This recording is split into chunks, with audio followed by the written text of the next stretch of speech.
খাবার নিয়েই যত সমস্যা। এই যে তাসবিসোনা খাবার খায় না তা নিয়েও সমস্যা, আর আমার খাবার বানাতে হয় কি বানাবো কখন কি বানাবো তা নিয়ে থাকি আরও বড় সমস্যা। হ্যালো এভরিওয়ান, আসসালামু আলাইকুম। কেমন আছেন সবাই? আশা করি সবাই ভালো আছেন। আমরাও আপনাদের দোয়ায় অনেক ভালো আছি। আর এই যে বলছিলাম খাবার নিয়ে যত সমস্যা, সকালবেলা কি বানাবো, দুপুরবেলা কি রান্না করব, রাতে কি করব, বিকালবেলার নাস্তায় কি বানাবো, এই নিয়েই সারাদিন কাটাতে হয়। মাথার মধ্যে নানা ধরনের চিন্তা। এই যে বিকালবেলার নাস্তা, এটা কিন্তু সব থেকে প্যারাদায়ক। হয় আমার উপরে পড়ে এই দায়িত্বটা, না হলে আপনাদের ভাইয়ার উপরে পড়ে। আপনাদের ভাইয়া তো বাইরে থেকে কিনে এনেই সেরে ফেলে, আর আমার তো বাসায় তৈরি করে নিতে হয়। আর এই প্রচণ্ড গরমে বাসায় বিকালের নাস্তা তৈরি করা আমার জন্য খুবই কষ্টদায়ক। তারপরেও কিন্তু আমি প্রতিদিনই নাস্তাটা বানিয়ে নিই, কারণ মুখে তো তুলে দিতে হবে সবার খাবারটা। আর এই চিন্তা করেই দেখা যায় আমি অথবা আপনাদের ভাইয়া এই দায়িত্বটা নিয়ে থাকি। তো এই তো গতকাল বিকালে নাস্তার জন্য কিছু পুরি আনা হয়েছিল, আর এখানে বানিয়ে নিয়েছিলাম কিছু ছাতুর নাড়ু। আর এটা আজকের সকালের ভিডিও, সকাল থেকেই শুরু করলাম।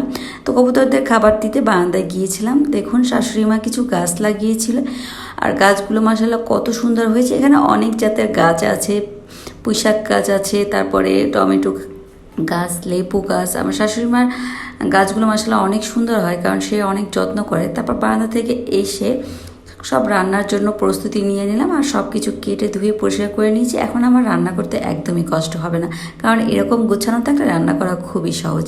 প্রথমেই আমি ঢ্যাঁড়স ভাজিটা করে নেব। এই জন্য ফ্রাই প্যানে তেল, পেঁয়াজ, কাঁচামরিচ দিয়ে খুব সুন্দর করে ভেজে নিয়েছি। এবার আমি এখানে লবণ আর হলুদ দিয়ে দেব। হলুদ দিয়ে অল্প সময় আমি ঢ্যাঁড়সটা ভেজে নেব।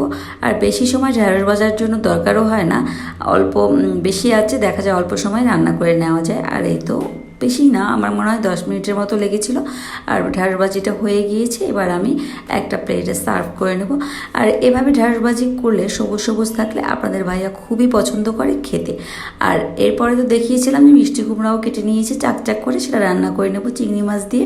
তো চিংড়ি মাছ দিয়ে আমি মশলাটা খুব সুন্দর করে কষিয়ে নিয়েছি। এবার আমি মিষ্টি কুমড়োটা দিয়ে বেশ খানিকক্ষণ কষিয়ে তারপরে আমি ঝোল দিয়ে দেব। আর একটু খানিকক্ষণ কষিয়ে নিলে এতে করে মিষ্টি কুমড়োটা রান্না করার পরে খেতে অনেক বেশি মজার হয়। এই তো কষানো হয়ে গিয়েছে। এবার আমি এখানে পর্যাপ্ত পরিমাণ ঝোল দিয়ে তারপরে মিষ্টি কুমড়োটা রান্না করে নেব। আর রান্না করব শিং মাছ। শিং মাছটা কেটে রেখেছিলাম, বাট তখন ভালোভাবে ধুয়ে নেওয়া হয় না বা পরিষ্কার করে নেওয়া হয়নি। এরপর আমি খুব সুন্দর করে মাছটাকে পরিষ্কার করে নেব। শিং মাছ কাটতে গেলে অনেকটা সময়ের দরকার হয়, তারপর দেখা যায় পরিবার সবার স্বাস্থ্যের কথা চিন্তা করে আমি মাঝে মধ্যে শিং মাছটা করে থাকি। আর শিং মাছের মধ্যে একটা রক থাকে, সেটা ফেলা অনেক কঠিন। আগে তো আমি পারতামই না, এখন অনেকটা পারি। তো এই তো কথা বলতে বলতে মিষ্টি কুমড়াটা রান্নাটা প্রায় হয়ে আসছে। এখানে আমি ঝোল দিয়ে দিয়েছি, আর এখন রান্নাটা সেরে নেব মিষ্টি কুমড়া রান্নাটা। তারপরে এই যে এখানে শিং মাছটার রক ফেলার জন্য চেষ্টা করে যাচ্ছিলাম, আর আমি এখন পারি, একটু সময় লাগে, তারপরও দেখা যায় খুব সুন্দরভাবেই রকটা পরিষ্কার করে নিতে পারি। আর মাছটা খুব সুন্দর করে পরিষ্কার করে নিয়েছি। মাছটা একটু ভেজে নেব, এতে করে রান্না পরে খেতে খুব ভালো লাগবে, কোনো গন্ধ আসবে না। আর এই জন্য একটু হলুদ ও লবণ দিয়ে খুব সুন্দর করে মাছটা মেখে নিলাম। এরপর আমি ফ্রাই প্যানে করে ভেজেও নিয়েছি মাছটা। আর ভিডিওটা অনেক বড় হয়ে যাবে, তাই ভেজে নেওয়াটা আর শেয়ার করলাম না। তো মাছটা ভেজে নিয়েছি, এখানে আলু দিয়ে টমেটো দিয়ে শিং মাছটা রান্না করে নেব।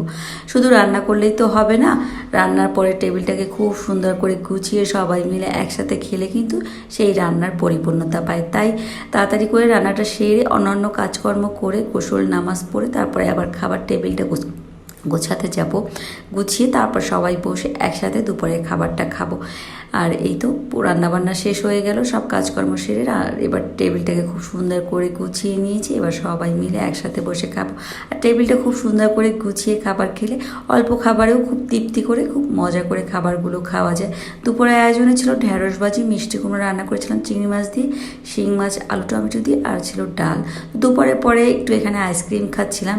দুপুরে খাওয়ার পরে একটু মিষ্টি কিছু খেতে আমার খুব ভালো লাগে, আর আমার দেখা থেকে তাসবিসোনাও চলে আসলো আইসক্রিম খেতে। তো আজকে ভিডিওটা এই পর্যন্ত। সবাই ভালো থাকবেন। আল্লাহ হাফেজ।